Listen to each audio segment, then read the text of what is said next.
ever cancelled a trip because you couldn't find someone to go with you? Or have you been thinking of a bucket list place you would like to go, but have been putting it off for years because everybody's busy, you can't find somebody to, plan the trip with you? Or have you had a trip booked with friends or family and something's come up and they can no longer go? So you've cancelled the entire trip and now you're not going and you feel a bit deflated, but you don't want to go on your own.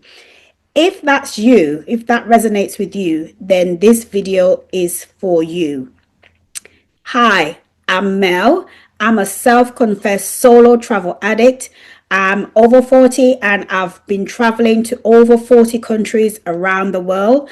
And I love to encourage women to solo travel and see the world more with confidence and ease. Welcome and welcome back to my channel. If you're new here, please don't forget to subscribe so you can check out the next video.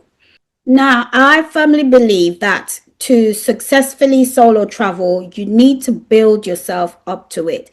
It will be very overwhelming to have never solo traveled before and then now to go to somewhere Instagrammable, 12-hour flight away with 2 layovers, doesn't speak the same language and everything. So if I had never solo traveled before, these are the steps that I would take to build up the confidence so that I can feel confident and safe when I solo travel anywhere in the world. So one of the first things I would do is basically build up the evidence that I am capable of being on my own, but in my local environment. Now, you go shopping in your local environment on your own. You probably stop off for a coffee sometimes. You've probably eaten in your local sandwich or, snack shop. So those are evidence that you already are able to be on your own in public spaces. The only difference with travel is a completely new environment that you're not used to. So the first thing that I would do instead of going on a trip far away is to do those same activities that you're used to doing in your local hometown, to do those somewhere adjacent, a neighboring town, a neighboring city, say. You can do those things. So I would say first things first, I will go out for coffee or do my shopping in a different town or city. I would, you could go to a huge mall on your own that that you don't frequent, but it is in your own country or your own local area or not far from your local area. So you're doing a familiar activity, but in a slightly unfamiliar environment. So the only thing the language, the way everything is set up, everything is the same. So literally it's just the venue that's changed, and that you will be able to ease into relatively easily. And if you do that, once or twice a month, say, just to get yourself, comfortable with that sort of thing, and you shouldn't find that an issue, or even if now you don't find that an issue, you already go off to another city and do your shopping, etc., then that's fine. That is exactly what you need to be doing to build up your confidence. So you might not think going out for a coffee or shopping in a different area or doing, dining in a different local area, you might not think of that as travel, but it's not about travel, it's about building up your confidence. So it is giving yourself the evidence that you can be in a different environment on your own, and that is what matters. Another thing that you can do that can really build your confidence in a new area is doing familiar things that you're used to in your area but in a different area. Say if you work from home, for instance, and you rarely venture out, you can go to a neighboring town or city, and you can go to a hot desking place, even in your area or a neighboring area. Go to a hot desking place once a week or once every other week, so that you have people around you. People might then become familiar with you. So again, you're building up your resilience for being in spaces that you're not familiar with or with people that you're not familiar with. You can dine in a local or another city's restaurant. And I would say go early in the evening when it's not quite so busy. So you can, you generally have the restaurant to yourself or fewer members of staff. You get a nicer service. And again, you're getting yourself used to dining on your own. You're not traveling yet, but you're actually building that confidence muscle in your local area. You're familiar with the language and everything else is familiar. It's just that this particular activity is new. So you just want to introduce slowly new things that you are doing in your life. And you could aim to do that, treat yourself to dining out maybe once a month, once every other month. You can do that. So that is one of the ways as well you can build up your confidence, build up the evidence, strengthen that confidence muscle about being out on your own and doing things in an environment that you're not familiar with. And you may or may not meet people or talk to people, and that's fine. The point is that you are just going to be in that space and you are going to calm your nervous system. You are going to observe what's going on around you. You are going to enjoy the experience. You're giving yourself that experience, and that is what matters. If you speak to people while you're there, that's a bonus, but that is not the point of you going off and doing these things. And again, when you have a positive energy around you, you will naturally attract people to you anyways. So that is a bonus. Another brilliant way about building up your confidence to solo travel is being a tourist in your own area or neighboring areas. So it's amazing how many gems we have on our doorstep that we don't access. People from abroad will come and see these things, and you've lived there for years and you've never done it. So book yourself a weekend. You don't have to stay in a hotel or anything, or you can do a staycation in another city. That's absolutely fine as well, and that's one way to do it as well.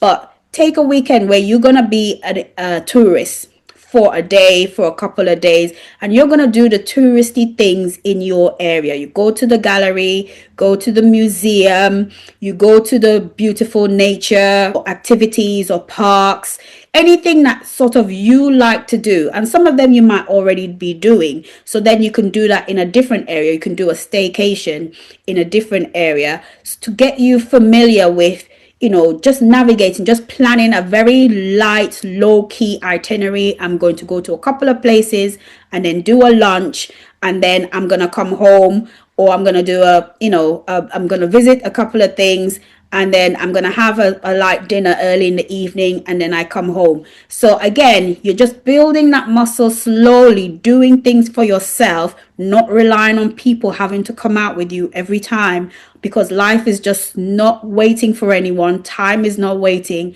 You just want to give yourself these experiences so that you can build up your confidence more and more over time. So things that you might have been relying on friends to go with you, you can try starting to do them on your own.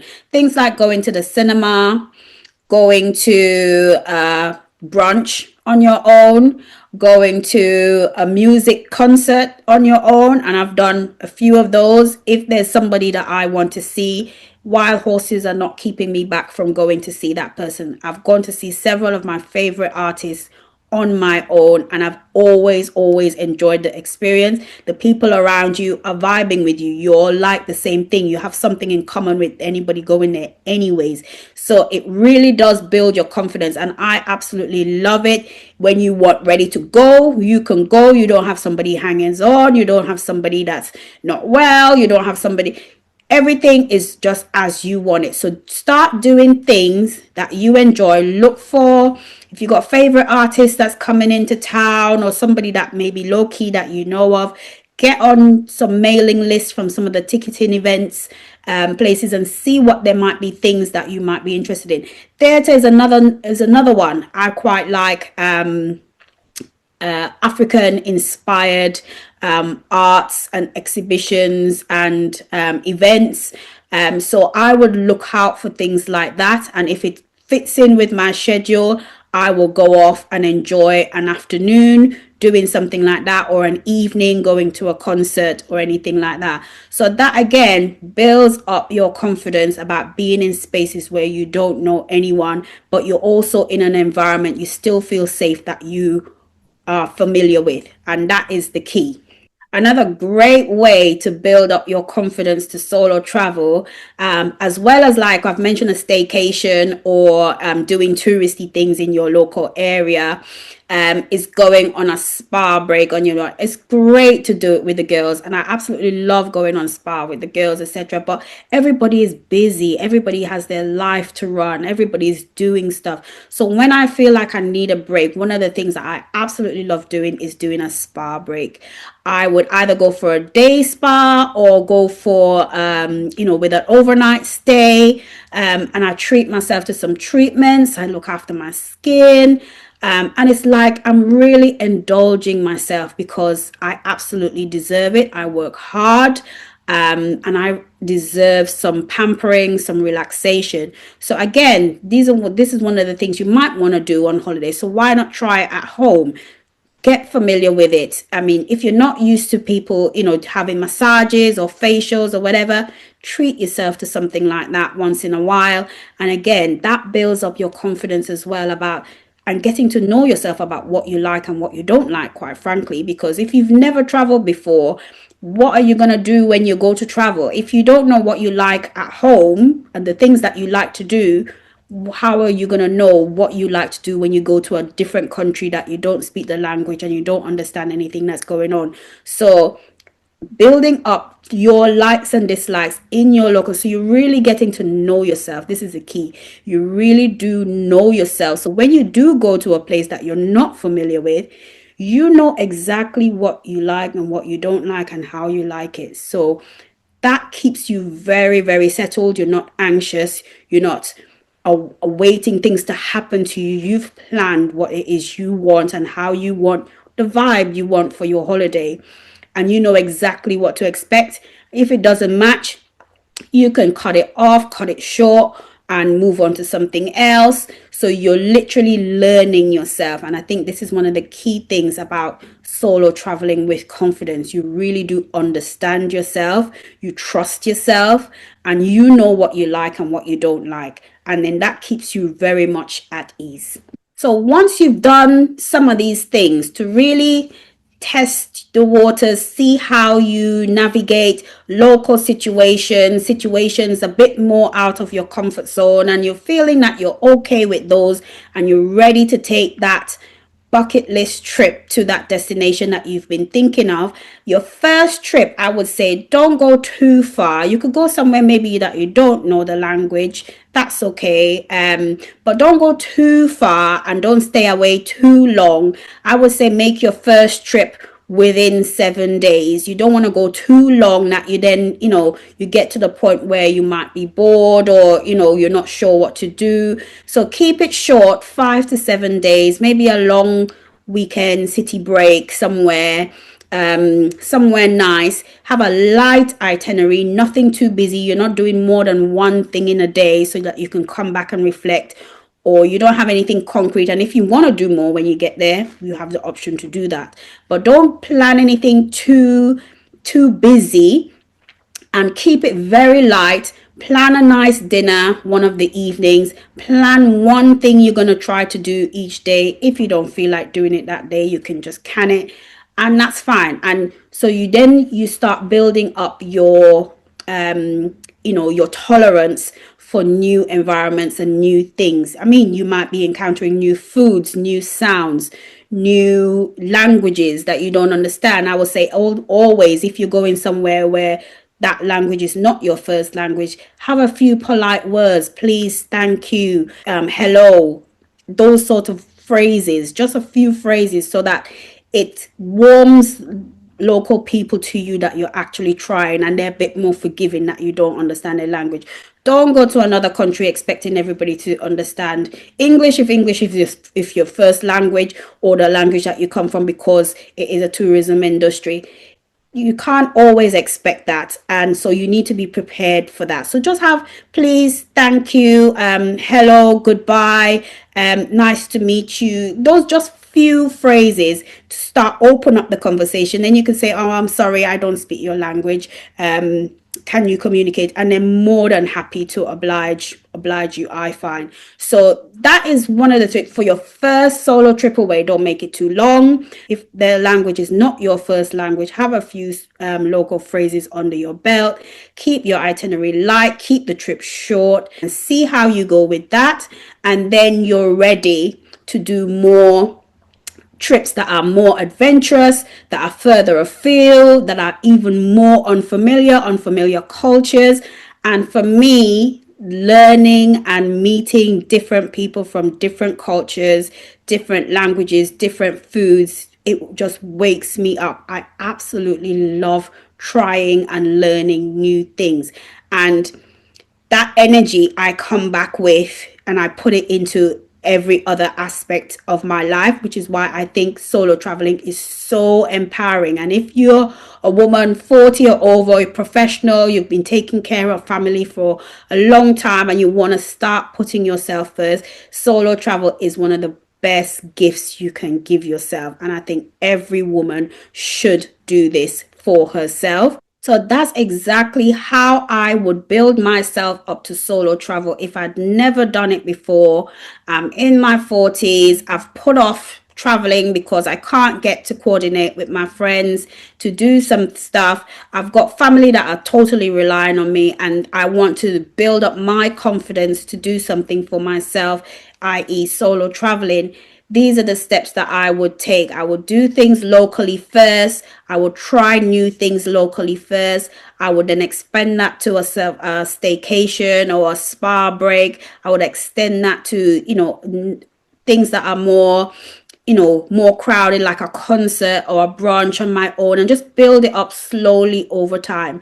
And one of the tactics that you can use if you have a bucket list trip that you want to make, I would say book it 6 months in advance, and then I'll start doing these things so you have a target in mind, which would then egg you on. Because again, as we all know, we have all these great intentions, but then life gets in the way. And I get that more than anything. I understand that as women, we're so busy with work and everything else. So have a target in mind. If it's 6-9 months in advance, and then you start doing these things to build yourself up slowly for that bucket list trip that you've got planned for the future. It could be next year even. Get that trip in your diary, get that flight booked, and you can have that all set and ready for you to go.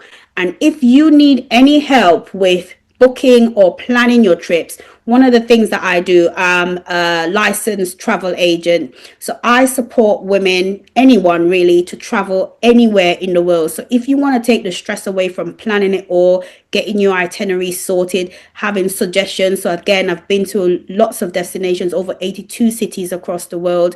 I can give you first-hand knowledge as to how to access or the practical things to do on the ground. You'll have a real person. I'll support you before, during, and after the trip. If anything was to go wrong, you can literally contact me at any time and I will arrange it all for you. This is particularly for women in the UK. I can do the planning bit for women that are living in any other country, but if you actually want me to book the trip for you, etc., you need to be in the UK. So that's a service that I can offer. And if you check in my description, there'll be my email, so you can make an inquiry if that is something that you're interested in, that I can support you with. I can even teach you how to build and develop your own itinerary as well, and the tips and tricks that I've learned over the years that makes planning so much better. So I hope you found this video very useful, and it encourages you, whatever you do, to travel, see the world. The world is such a big, beautiful place. See it some more, get out there, build up your confidence, and give to yourself the gift of solo travel, which I believe every woman should experience. So thank you very much for watching this video. The next video will be on my tips and tricks for packing for your solo trip, or any trip for that matter. So stay tuned. That will be the next video coming up. Don't forget to subscribe, and I'll catch you in the next one.